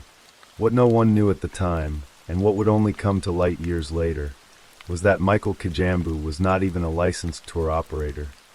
He wouldn't be until 2019. On October 28, 2015, the group arrived at their destination, a Spartan student lodging area within Murchison Falls Park, a place with none of the security or comforts of a typical tourist lodge. The atmosphere was tense. Sophia's erratic behavior had created a rift between her and her traveling companions. They were worried, frightened, and unsure of what to do. Back in the Netherlands, Sophia's mother, Mariege Slijkerman, received a phone call from one of the other students. It was 6:15 p.m. in Uganda.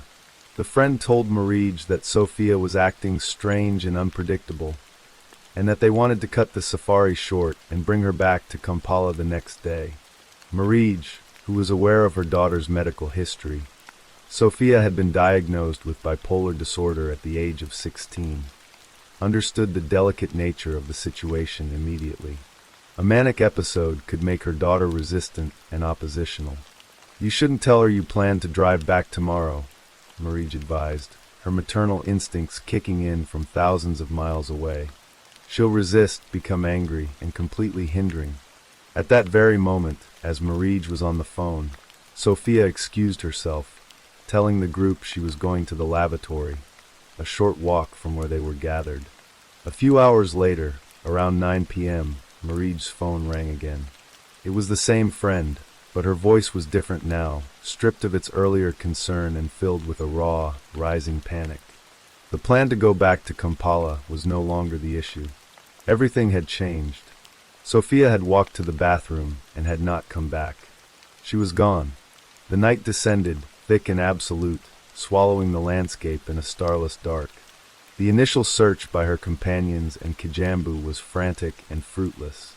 The wilderness that had seemed so majestic by day now felt menacing, a vast and indifferent entity that had simply absorbed her. The next morning, the official search began, a coordinated effort involving park rangers and police, but the first discovery only deepened the mystery. Near the banks of the Victoria Nile, a searcher found one of Sophia's plastic water bottles. But it wasn't empty. It had been deliberately filled with trash. It was a small, strange detail, the first note in a dissonant symphony of clues that made no sense. Hours later, the search party stumbled upon the primary scene, a trail of Sophia's personal belongings scattered in a manner that defied any logical explanation. It was not the chaotic debris of an animal attack. It was something else entirely, something that felt disturbingly deliberate, almost theatrical. Her pants had been torn, not ripped or shredded by teeth and claws, but sliced into clean, deliberate strips and wrapped around the branches of a bush, as if for display. Nearby, her purse and sunglasses were found, not thrown about, but placed neatly on the ground. One of her shoes was found sitting perfectly upright, untouched by mud or struggle, as if it had been carefully placed there by a gloved hand. And then there was the most baffling and unsettling discovery of all. Her underwear was found hanging from a tree branch, 5 meters off the ground, far higher than any person could have easily reached.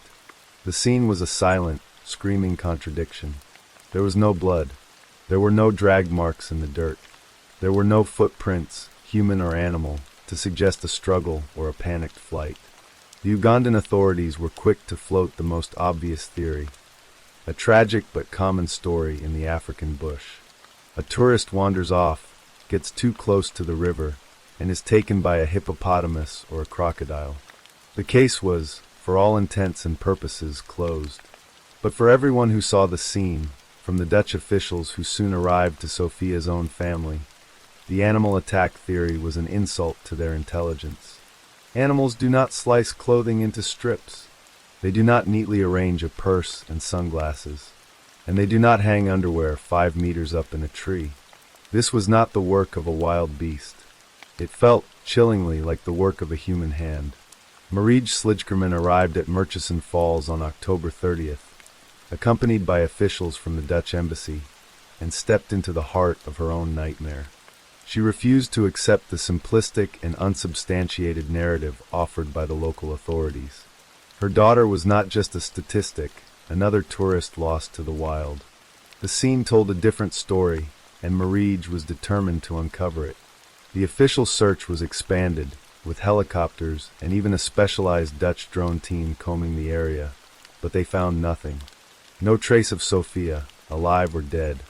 The investigation, or what passed for one, was riddled with inconsistencies and suspicion from the start.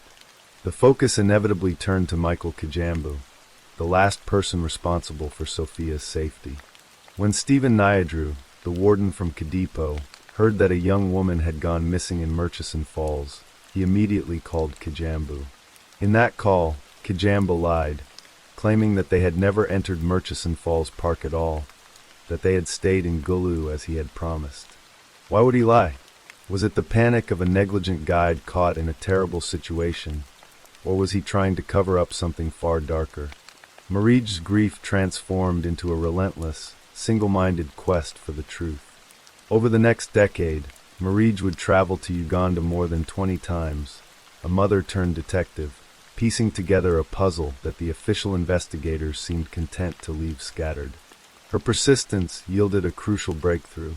The family had managed to secure some of Sophia's recovered belongings, and sent them to the Netherlands for advanced forensic analysis.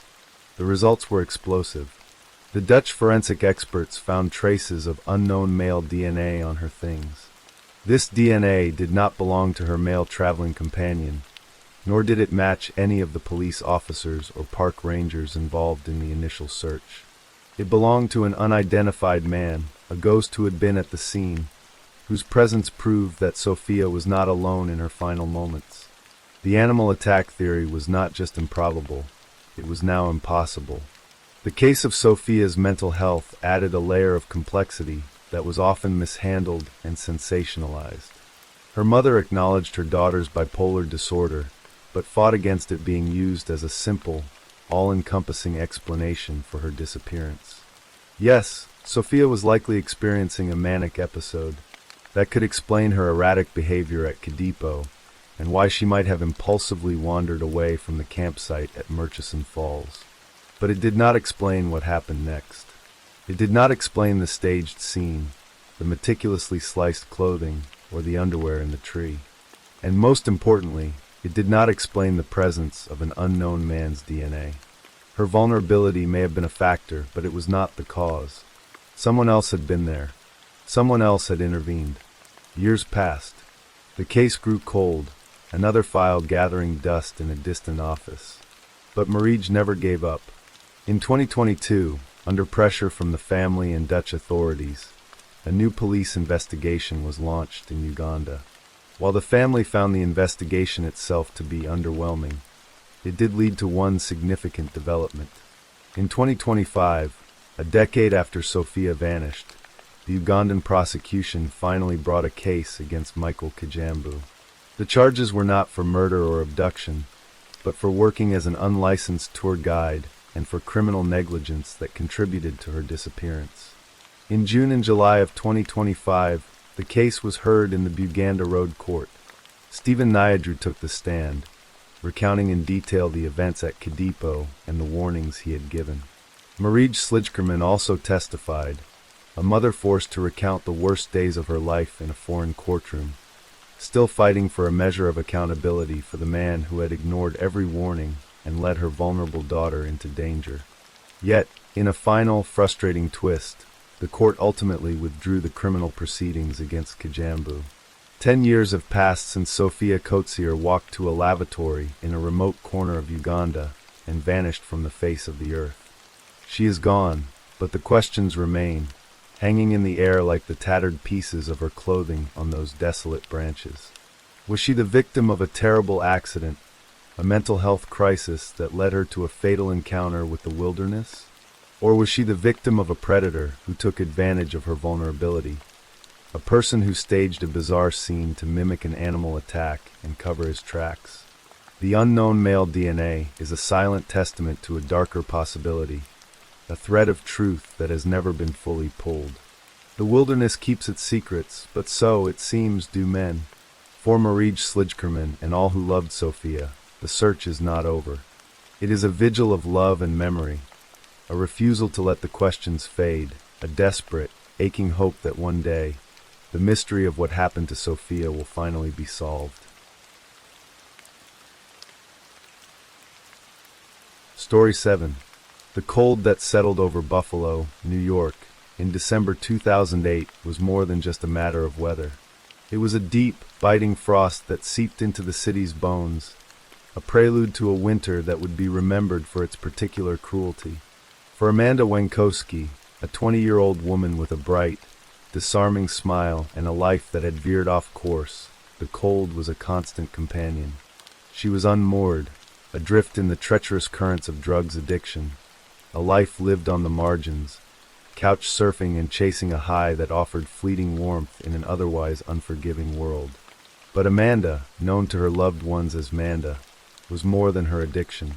She was a daughter, a friend, a young woman with a high school diploma and a past filled with laughter and promise, who was trying, in her own fractured way, to find her way back to solid ground. Her mother, Leslie Brill-Messeroli, felt the chill of her daughter's struggle every day. The bond between them was a taut line of love and fear, a constant prayer for Amanda's safety. The last time Leslie saw her daughter was on December 4th, a Thursday. Amanda had stopped by her mother's home in Lewiston, a world away from the gritty streets of Buffalo's east side, where she spent most of her time. The visit was brief, ordinary, a simple mother-daughter exchange that gave no hint of the finality to come. The next day, Friday, December 5th, 2008, the line that connected them went slack. Amanda Wenkowski vanished into the unforgiving cold of the city, leaving behind a silence that would soon curdle into a scream. The last person known to have seen Amanda alive was a man named Adam Patterson. He was a casual acquaintance, another figure in the shifting landscape of her transient life, whose couch she had been staying on. His account of that final evening would become the first chapter in a story riddled with contradictions and unanswered questions. According to Patterson, he drove Amanda into a dangerous neighborhood on Buffalo's east side, a part of the city known for its open-air drug markets and the desperation that fueled them. He claimed she was there to meet a man known as Justice, a street name for a deal gone bad, a transaction wrapped in the city's dark underbelly. He dropped her off at a house and, by his own account, waited in his car. Patterson's timeline of that night was strangely detailed, a patchwork of mundane activities that felt almost rehearsed. He said he drove to a nearby gas station, had a slice of pizza, and bought some lottery tickets. He claimed Amanda called him, asking for more time. He drove around for a while before returning to wait for her again. Eventually, he said, he grew impatient and left. By 8:30 p.m., Adam Patterson was back in the safety of his own home. Amanda was not. She was never seen alive again. 2 days later, on December 7th, the silence had become unbearable. Leslie, her heart clenched with a mother's intuition, reported her daughter missing to the police.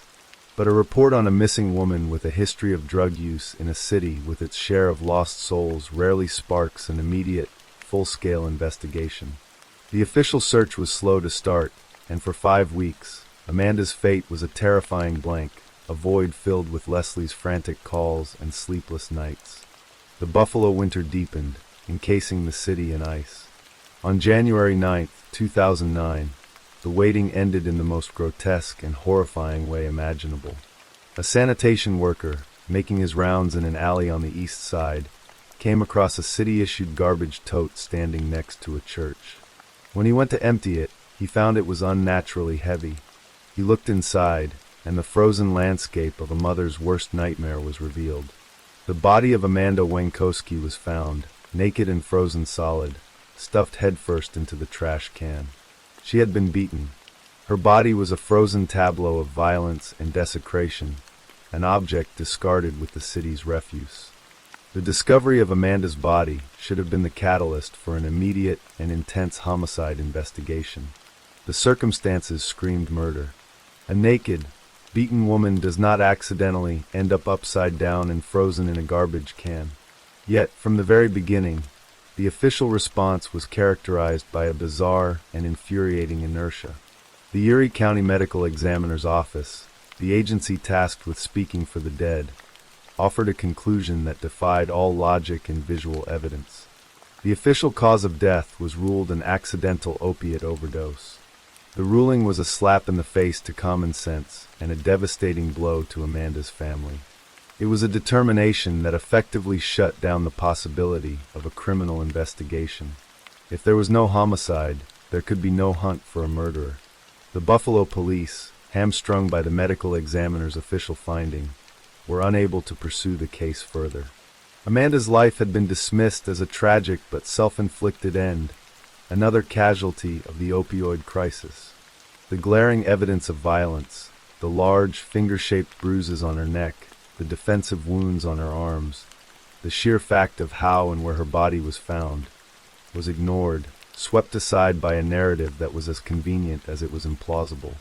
One official, in a moment of stunning callousness, reportedly remarked, "A dick's die." The system had rendered its verdict. Amanda's life, and therefore her death, did not warrant a closer look. For Leslie Brill-Messeroli, this was not just a bureaucratic failure. It was a profound and personal betrayal. Her daughter had not just died, she had been erased, her violent end whitewashed by an official report that felt like a cover-up. Leslie, a woman of formidable strength and unwavering resolve, refused to accept it. Her grief, sharp and all-consuming, coalesced into a singular purpose: she would fight. She would become her daughter's voice, her advocate, her avenger. The battle for justice for Amanda had begun, and it would become Leslie's life's work. The first front in this war was the medical examiner's report itself. Leslie and her family, convinced of foul play, hired their own experts to challenge the county's findings. They enlisted the help of attorney Stephen Cohen, a tenacious litigator who recognized the gross injustice of the situation. They sought out independent forensic pathologists to review the evidence. The results of these independent examinations painted a picture that was starkly at odds with the official story. A second autopsy, conducted by a pathologist hired by the family, found clear evidence of strangulation. The bruises on Amanda's neck were not incidental. They were signs of a struggle for life. There was tissue damage and petechial hemorrhaging, tiny broken blood vessels in the eyes, a classic hallmark of manual strangulation or suffocation. There were defensive wounds on her arms, the silent testimony of a woman fighting off her attacker. The report also highlighted a crucial scientific inconsistency in the overdose theory. The county's own toxicology tests showed a lack of the main metabolite of drugs in Amanda's body, suggesting that if she did have drugs in her system, her body didn't have time to process it before she died, a fact more consistent with a sudden, violent death than a slow overdose. Over time, more experts would weigh in, each one adding their voice to the growing chorus of dissent. Dr. Michael Securica, another forensic pathologist, reviewed the evidence and came to the same conclusion: it was murder. Even the plethora of forensic television shows had educated the public enough to understand that the evidence pointed overwhelmingly to homicide. Yet, the Erie County Medical Examiner's Office, under the leadership of Dr. Diane Verts, refused to budge. The official cause of death remained accidental overdose. As Leslie fought to overturn the death certificate, a prime suspect in Amanda's murder had already emerged. The man known as Justice, the person Amanda was allegedly going to meet on the night she disappeared, was identified as Antoine Garner. He lived across the street from where the garbage tote containing Amanda's body was found. When questioned, Garner admitted to hiring Amanda for sex that night, placing him with her in the critical hours before she vanished. But without an official homicide investigation, police could not focus their resources on building a case against him. Garner, however, was no stranger to violence, and his subsequent actions cast a long and chilling shadow over Amanda's case. While he remained a person of interest, but uncharged in her death, he was not a free man for long. In the years that followed, he was arrested, tried, and convicted for a series of brutal crimes against other women. In one case, a jury convicted him of strangling a prostitute, a crime that echoed the findings of the independent pathologists in Amanda's case. He was also convicted of raping and impregnating a 16-year-old girl in the very same month that Amanda disappeared. Eventually, he was sentenced to 18 years in a maximum security prison for a litany of offenses, including rape, strangulation, and robbery. His criminal signature, a pattern of violence against vulnerable women, including strangulation, fit the profile of Amanda's killer perfectly. The community, initially slow to react, began to take notice, largely due to Leslie's relentless advocacy. Some, like Common Council member Darius Pridgeon, pointed out the ugly prejudice that had allowed Amanda's case to be dismissed so easily. Personally, I think a lot of this had to do with the fact that so many people had said she was here as an escort in the city of Buffalo and that she was a drug user, Pridgeon remarked. It's a human being, and someone dumped the body of a young lady. The way Amanda lived her life had been used as a justification for the system's indifference to the way she died. Leslie's fight for justice became a multi-front war. She became a fixture at press conferences and rallies, her face etched with a grief that never subsided, her voice raw with a mother's righteous anger. "My daughter was murdered, and I fight every day just to get closure, to be okay," she said, her words a public indictment of the officials she felt had failed her. She, along with a growing group of supporters and activists, including cold case investigative reporter Gavin Fish, focused on a singular critical goal: to get the cause of death changed to homicide. Until that happened, no real investigation could proceed. They had their guy. They knew who it was, and they were zeroing in on him when the medical examiner's office said, "No, this was an accident," Fish explained. "So we just need to change this cause of death and the manner of death, and the police will be unshackled so that they can do their job." The battle moved into the courtrooms. The family sued the county for access to records, for autopsy photos, for every scrap of evidence that was being withheld. They raised money to have Amanda's body exhumed, to have further tests conducted, to see if marks on her body were consistent with the use of a stun gun. A weapon supporters claimed they had a witness who could testify Garner possessed and used. Every step was a fight against a system that seemed determined to protect its own initial, flawed conclusion.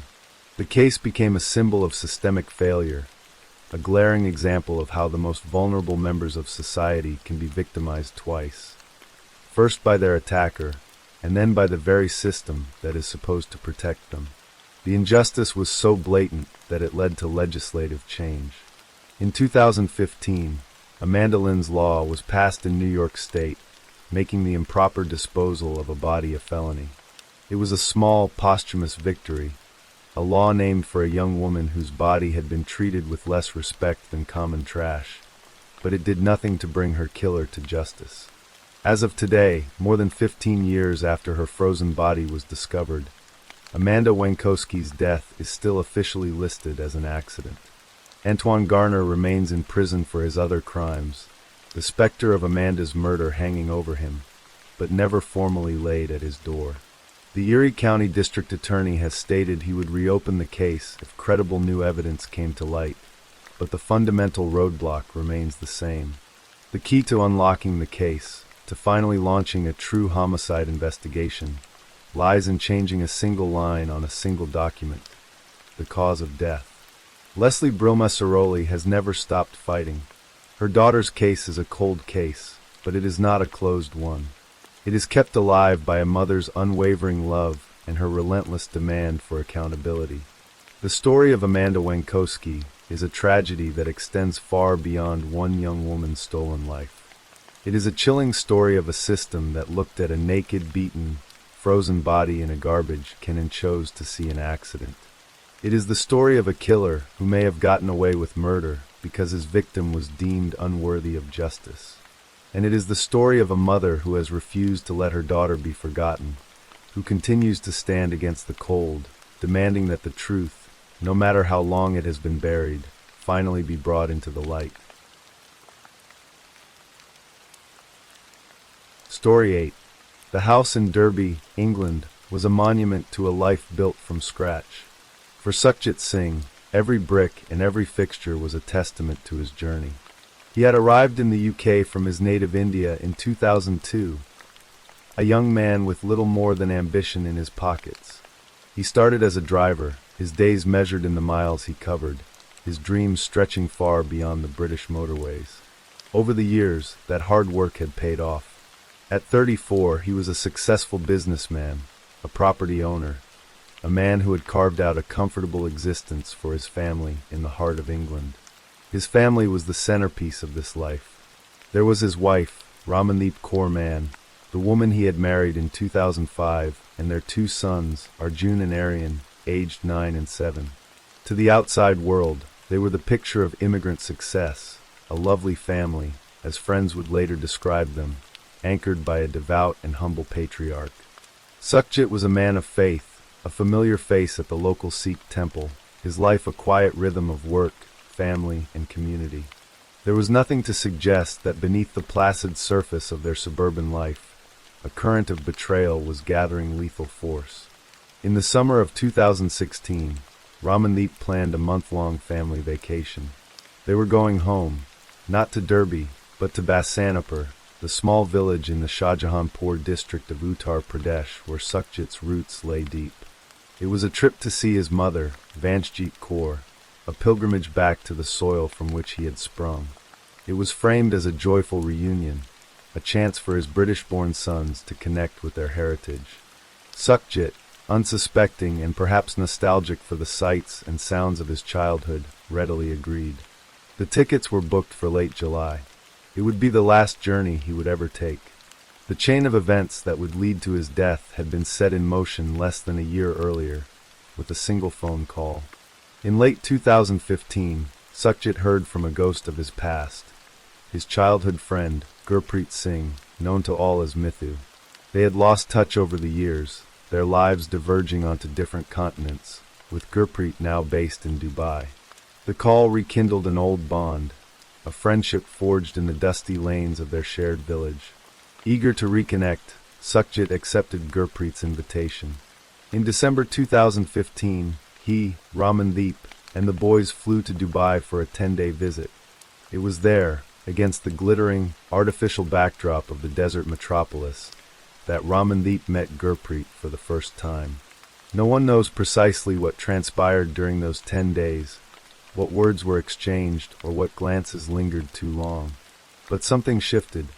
A connection was made, a dark seed planted. When the family returned to Derby, Ramandeep was a different woman. She became insistent on a trip to India, her desire to visit her mother-in-law suddenly fervent and unyielding. Sukhjit, blinded by his own gentle nature and the happy reunion with his old friend, saw only his wife's enthusiasm.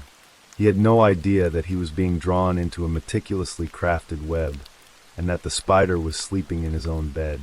On July 28, 2016, the Singh family landed at the airport in Delhi. Waiting to greet them was Gurpreet. He had arrived in India ahead of them, ready to play the part of the gracious host and devoted friend. He drove them in his car to Sukhjit's ancestral home in Shahjahanpur, a journey of several hours that took them from the sprawling capital into the rural heartland of Uttar Pradesh. For the next few weeks, Gurpreet was an inseparable part of their holiday. He accompanied the family on a tour of Agra, Jaipur, and other historic cities, a constant, smiling presence at Sukhjit's side. Sukhjit's mother, Vanshjit, welcomed them all with an open heart. Her home, which had been quiet, was suddenly filled with the noise of her grandsons and the easy camaraderie of her son and his old friend. But even amidst the joy of the reunion, she noticed small, disquieting details. Everyone was very happy, she would later recall, but I don't remember anything awkward between Ramandeep and Gurpreet, but the two were constantly on their phones. It was a sign of the modern world, perhaps, but also a hint of a private, hidden communication, a world from which Sukhjit was excluded. The deception deepened. On August 22nd, after weeks of traveling together, Gurpreet announced he was leaving, heading home to his family in Punjab. He said his goodbyes and departed. It was a lie. He did not go to Punjab. Instead, he checked into a hotel in Shahjahanpur, a shadow waiting patiently in the wings for his cue. The end came on the night of September 1st, 2016. The day had been unremarkable, another warm, slow day in the village. That evening, Ramandeep did something she had never done before in all the years of her marriage. She offered to cook dinner for the entire family. Her mother-in-law, pleased by the gesture, happily seated her kitchen.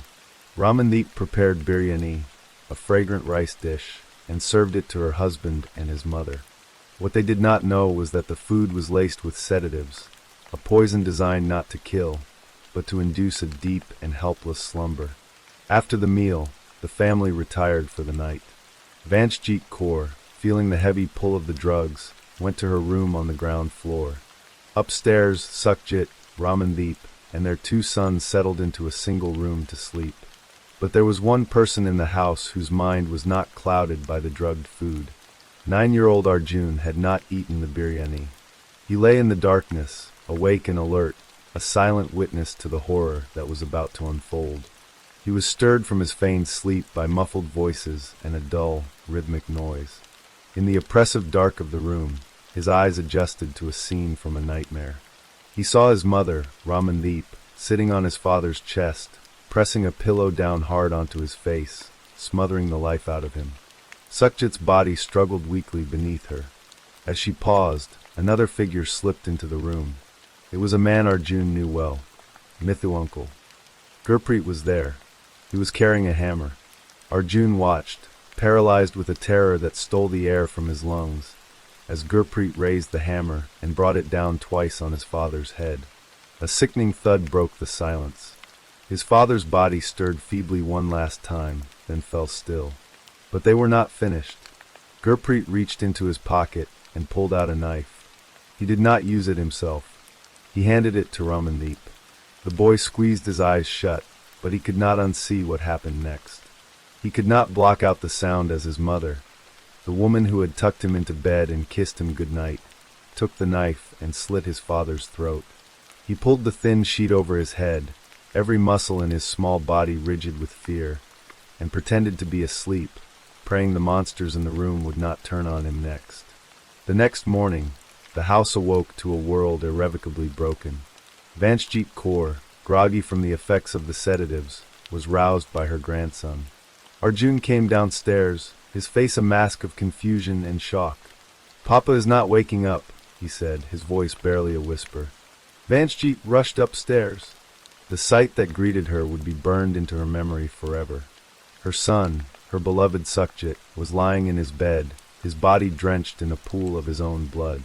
Ramandeep's performance began immediately. She raised the alarm, screaming that robbers had broken into the house during the night, murdered her husband, and fled into the darkness. The police were called, and an initial investigation was launched against unidentified assailants. For a few hours, her story held, but it was a lie too monstrous to be sustained, and it was her own son who would tear it apart. Arjun, traumatized and terrified, said nothing at first. The truth was too heavy for a 9-year-old to carry alone.